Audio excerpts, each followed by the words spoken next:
যখন কোনো যুবক ছেলে কোনো মেয়ের সাথে অবৈধ সম্পর্কে জড়িয়ে পড়ে বা কোনো মেয়ে কোনো ছেলের সাথে, তখন লক্ষ্য করবেন তারা দিন দিন তাদের পিতামাতার সাথে বদমেজাজি আচরণ থেকে আরো বেশি বদমেজাজি আচরণ করতে থাকে।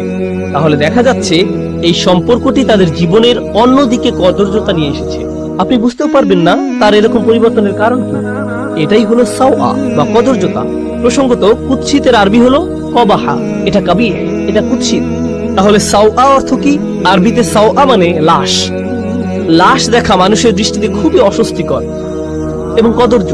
এর দুর্গন্ধ, আকৃতি, গলে পচে যাওয়া মাংস, চামড়া, এর সর্বোচ্চ পোকামাকড়, এর সবকিছুই আমাদের চিন্তায় খুবই অসহ্য। এই চিত্রটি আল্লাহ আযজা ওয়া জাল্লা তুলে ধরেছেন। অন্য কথায়, আপনার শরীর জীবনী শক্তিতে পরিপূর্ণ, কিন্তু আপনার আত্মার মৃত্যু ঘটেছে। আপনার আত্মা একটি লাশে পরিণত হয়েছে।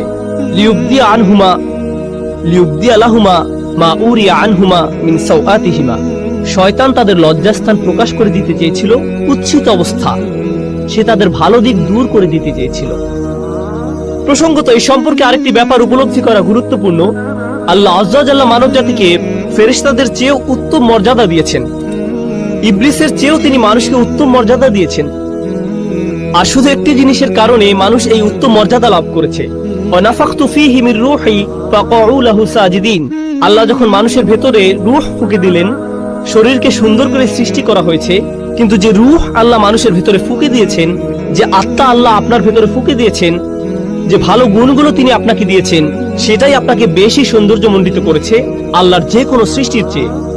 সেটাই আপনাকে অন্যদের থেকে পৃথক করেছে। শয়তান তা জানে, আর তাই সে মানুষের শারীরিক সৌন্দর্যকে কাজে লাগিয়ে তাদের আত্মিক সৌন্দর্যকে কুৎসিত করতে চাইবে। এটাই তার লক্ষ্য। পরস্পরের সম্মুখে উলঙ্গ না হওয়াটা আদম সন্তানের প্রকৃতিতেই আছে। পোশাক পরিচ্ছদ পরে থাকা, নিজেদের লজ্জা ঢেকে রাখা, এটা আদম সন্তানের সহজাত প্রকৃতিতে স্থাপন করে দেয়া হয়েছে। এজন্য মানব জাতির সকলে সহজাত ভাবে নিজেদের ঢেকে রাখতে পছন্দ করে। বাচ্চা মেয়ে বা বাচ্চা ছেলে সামান্য বুদ্ধি হলেই, 2 বছর বয়স, 3 বছর বয়স বা 4 বছর বয়স, খুবই ছোট, তাদের কোনোভাবেই এখনো বুদ্ধিমান সচেতন প্রাণী বলা যায় না।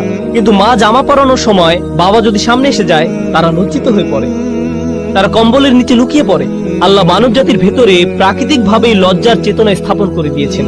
কিন্তু তখন কি হয়, যখন শয়তান কুমন্ত্রণার পর কুমন্ত্রণা দিতে থাকে, সে কুৎসিত সবকিছুকে মানুষের নিকট সুন্দর হিসেবে উপস্থাপন করে। শয়তান তাদের কাজগুলোকে তাদের নিকট সুন্দর হিসেবে উপস্থাপন করে।